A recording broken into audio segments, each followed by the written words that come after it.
सामान्य हिंदी। सामान्य हिंदी की ऐसी क्लास जो आप किसी भी प्रतियोगी परीक्षा की तैयारी कर रहे हो, सभी प्रतियोगी परीक्षाओं को धुआं करने की क्षमता रखती है। इस सेशन में क्वेश्चनों को सभी चैप्टरों से समाहित किया गया है। सारे चैप्टर जो हिंदी में होते हैं उन सभी से क्वेश्चन को लिया गया है, इसलिए सेशन को लास्ट तक देखिए। तो बिना देरी चलो स्टार्ट करते हैं सामान्य हिंदी। पहला क्वेश्चन आपसे कह रहा है कि हिंदी वर्णमाला को कितने भागों में विभक्त किया गया है, यानी बांटा गया है। तो याद रखना है 2 भागों में। हिंदी वर्णमाला को 2 भागों में बांटा गया है। अगला क्वेश्चन आपसे कह रहा है कि हिंदी वर्णमाला में स्पर्श व्यंजनों की संख्या कितनी होती है। तो याद रखना है 25। हिंदी वर्णमाला में स्पर्श व्यंजनों की संख्या 25 होती है। अगला क्वेश्चन आपसे कह रहा है कि मात्रा के आधार पर हिंदी स्वरों के 2 भेद कौन कौन से हैं। तो याद रखना है ह्रस्व एवं दीर्घ। मात्रा के आधार पर हिंदी स्वरों के 2 भेद होते हैं, जिनके नाम है ह्रस्व एवं दीर्घ, लघु या दीर्घ। लघु और दीर्घ कहें या ह्रस्व एवं दीर्घ कहें। अगला क्वेश्चन कह रहा है कि हिंदी वर्णमाला में व्यंजनों की संख्या कितनी होती है। तो याद रखना है 33 व्यंजन होते हैं। हिंदी वर्णमाला में 33 व्यंजन होते हैं। अगला क्वेश्चन आपसे कह रहा है कि पंचतंत्र क्या है। तो याद रखना है कहानी संग्रह। पंचतंत्र जो है वो कहानी संग्रह है, जिसके लेखक हैं विष्णु शर्मा। पंचतंत्र के लेखक हैं विष्णु शर्मा, ये भी याद रखना है आप लोगों को।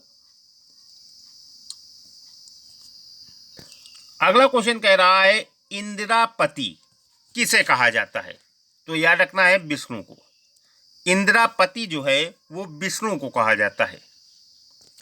अगला क्वेश्चन आपसे कह रहा है कि कबीर दास की भाषा कौन सी थी। तो याद रखना है सदुक्कड़ी। कबीर दास की जो भाषा थी वो सदुक्कड़ी थी, यानी कबीर दास जो दोहे लिखते थे वो सदुक्कड़ी भाषा में लिखते थे। अगला क्वेश्चन आपसे कह रहा है प्रगतिवाद उपयोगितावाद का दूसरा नाम है, या कथन किसका है। तो याद रखना है रामविलास शर्मा का। प्रगतिवाद उपयोगितावाद का दूसरा नाम है, यह कथन रामविलास शर्मा द्वारा कहे गए हैं। अगला क्वेश्चन कह रहा है रामचरितमानस में कुल कितने कांड हैं। तो याद रखना है 7।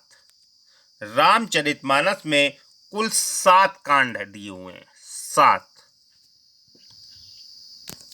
अगला क्वेश्चन आपसे कह रहा है कि हिंदी साहित्य के इतिहास के रचयिता कौन है। तो आचार्य रामचंद्र शुक्ल। हिंदी साहित्य के इतिहास के रचयिता हैं आचार्य रामचंद्र शुक्ल। अगला क्वेश्चन कह रहा है कलम का जादूगर किसे कहा जाता है। तो याद रखना है रामब्रज बेनीपुरी को। कलम का जादूगर रामब्रज बेनीपुरी को कहा जाता है, और कलम का सिपाही जो है वो रामधारी सिंह दिनकर को कहा जाता है। सिपाही, जादूगर जो है रामब्रज बेनीपुरी और कलम का सिपाही रामधारी सिंह दिनकर। अगला क्वेश्चन कह रहा है गीत गोविंद किस भाषा में लिखा गया है।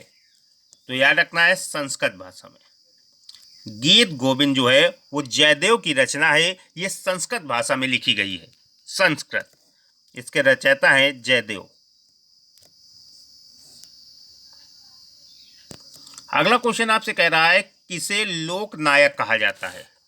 तो याद रखना है तुलसीदास को। तुलसीदास को लोक नायक कहा जाता है। अगला क्वेश्चन कह रहा है कि विद्यापति की प्रसिद्ध रचना पद्मावली किस भाषा में लिखी गई है।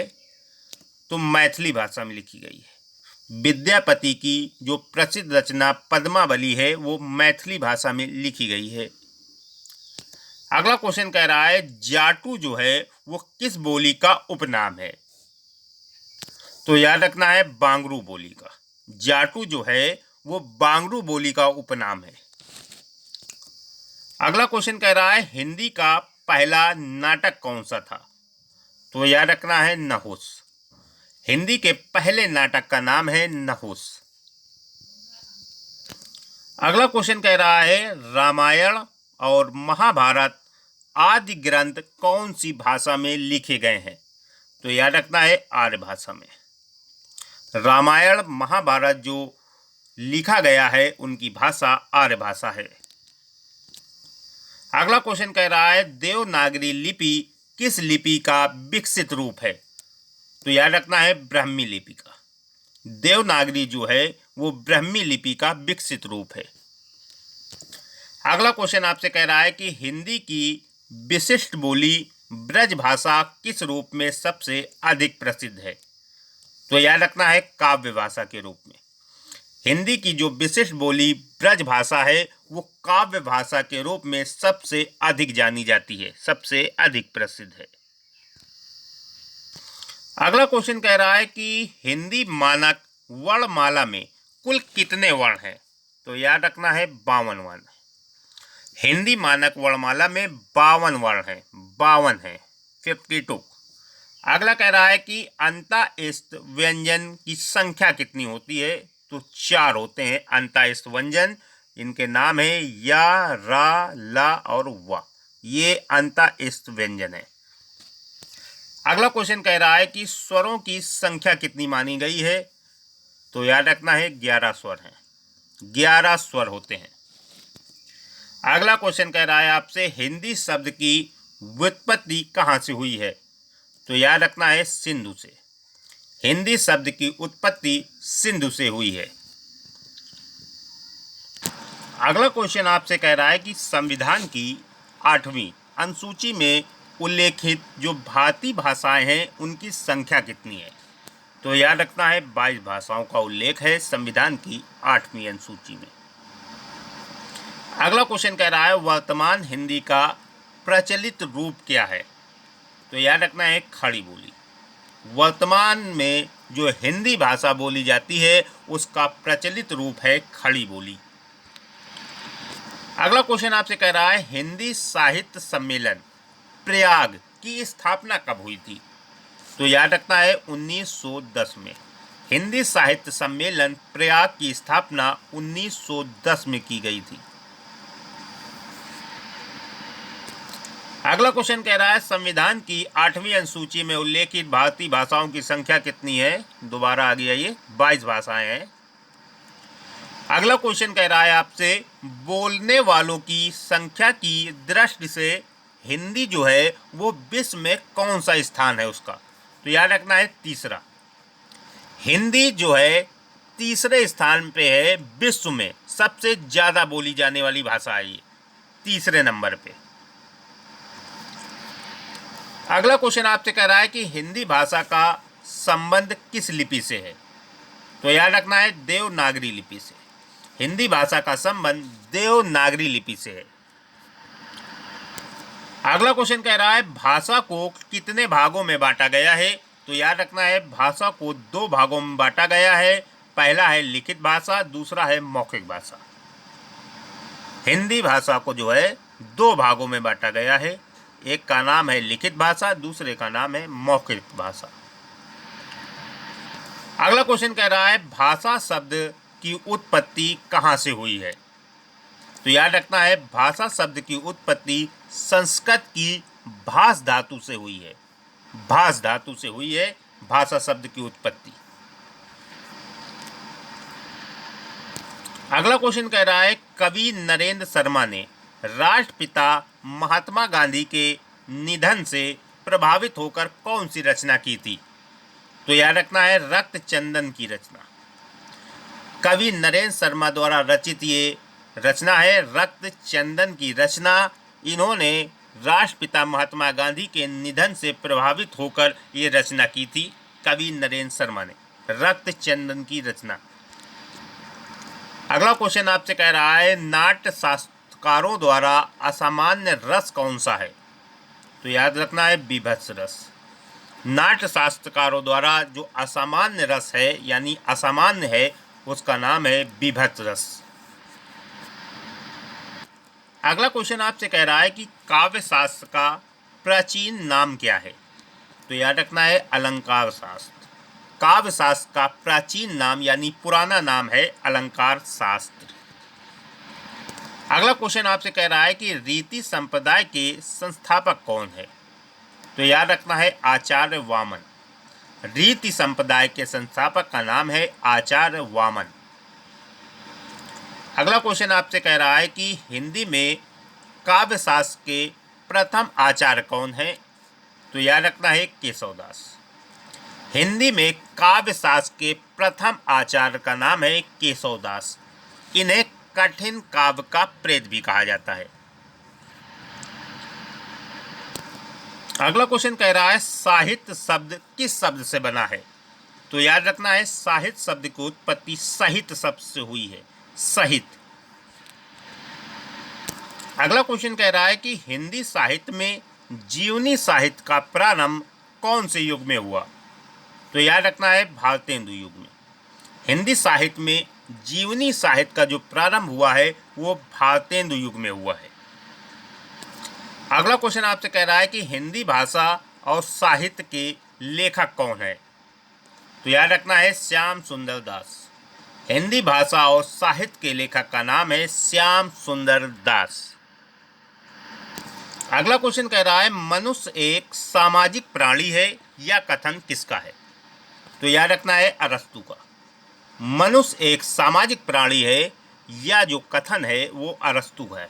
अरस्तु ने कहा था मनुष्य एक सामाजिक प्राणी है।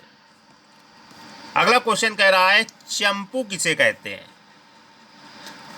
चप्पू किसे कहते हैं? चप्पू किसे कहते हैं?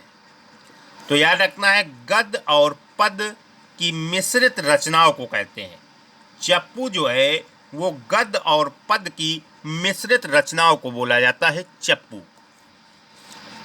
अगला क्वेश्चन कह रहा है कलाधर उपनाम से कविता कौन से कवि लिखते थे? तो याद रखना है जयशंकर प्रसाद। कलाधर उपनाम से कविता जयशंकर प्रसाद लिखते थे। अगला क्वेश्चन कह रहा है रस निधि किस कवि का उपनाम है? तो पृथ्वी सिंह का है। रस निधि जो है वो पृथ्वी सिंह का उपनाम है। अगला क्वेश्चन कह रहा है प्रेमचंद के अधूरे उपन्यास का क्या नाम है? मंगलसूत्र। प्रेमचंद के अधूरे उपन्यास का नाम मंगलसूत्र है। अगला क्वेश्चन कह रहा है हिंदी का सर्वाधिक नाटककार कौन है? तो याद रखना है जयशंकर प्रसाद। सबसे ज़्यादा नाटक इन्हीं के द्वारा लिखे गए हैं, जयशंकर प्रसाद। ये हिंदी के सर्वाधिक नाटककार लिखने वाले कवि हैं, जयशंकर प्रसाद। अगला क्वेश्चन कह रहा है तुलसी कृत रामचरितमानस में कौन सी भाषा का प्रयोग किया गया है? तो अवधी भाषा का प्रयोग किया गया है। तुलसीदास द्वारा जो रामचरितमानस लिखी गई है उसमें अवधी भाषा का प्रयोग किया गया है, यानी अवधी भाषा में लिखी गई है रामचरितमानस तुलसीदास की। अगला क्वेश्चन कह रहा है कि मीराबाई ने किस भाव में कृष्ण की उपासना की थी? तो याद रखना है माधुर्य भाव में। माधुर्य भाव में मीराबाई ने कृष्ण की उपासना की थी। अगला क्वेश्चन कह रहा है एकांकी के जन्मदाता कौन है? तो याद रखना है धर्मवीर भारती। धर्मवीर भारती को एकांकी का जन्मदाता कहा जाता है। अगला क्वेश्चन कह रहा है कि रामचरितमानस का प्रधान रस क्या है? तो शांत रस है। रामचरितमानस का प्रधान रस का नाम शांत रस है। अगला क्वेश्चन कह रहा है सबसे पहले अपनी आत्मकथा हिंदी में किसके द्वारा लिखी गई? तो डॉक्टर राजेंद्र प्रसाद ने। डॉक्टर राजेंद्र प्रसाद ने सबसे पहले अपनी आत्मकथा को हिंदी में लिखा था, हिंदी भाषा में लिखा था डॉक्टर राजेंद्र प्रसाद ने। अगला क्वेश्चन आपसे कह रहा है कि हिंदी कविता का पहला महाकाव्य कौन सा है? तो पृथ्वीराज रासो। पृथ्वीराज रासो जो है वो हिंदी कविता का पहला महाकाव्य है। पृथ्वीराज रासो के लेखक हैं चंदवरदाई। चंदवरदाई।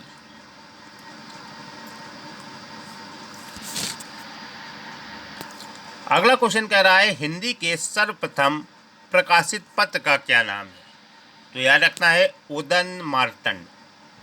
हिंदी का सर्वप्रथम प्रकाशित पत्र का नाम है उदयन मार्तंड। अगला क्वेश्चन कह रहा है हिंदी साहित्य की प्रथम कहानी कौन सी है? तो इंदुमती।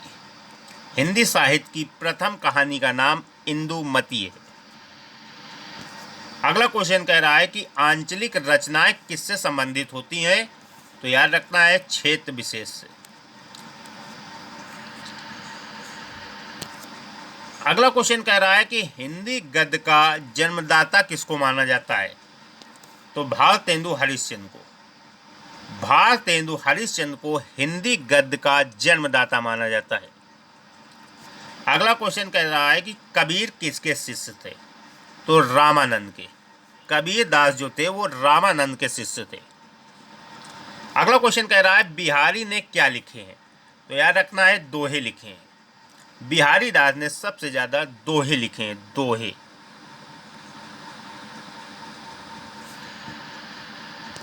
अगला क्वेश्चन कह रहा है कि निर्गुण भक्ति काव्य के प्रमुख कवि कौन से हैं? तो याद रखना है कबीरदास। निर्गुण भक्ति काव्य का प्रमुख कवि कबीरदास हैं।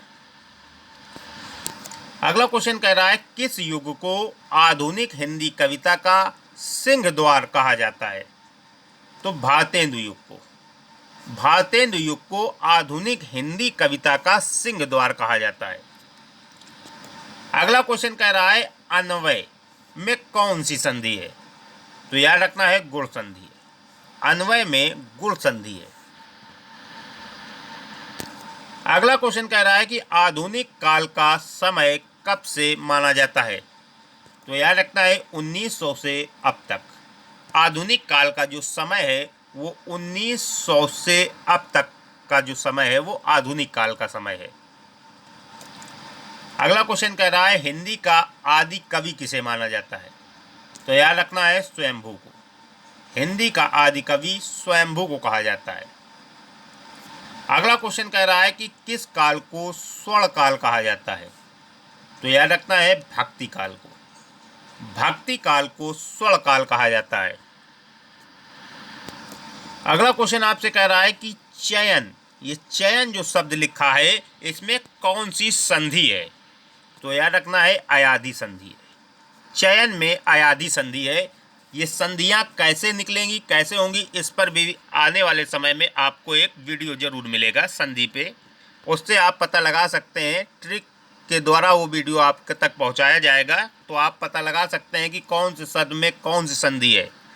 तो चयन में अयाधि संधि है। अगला क्वेश्चन कह रहा है कि मूल स्वरों की संख्या कितनी होती है? तो याद रखना है 11। मूल स्वरों की संख्या 11 होती है।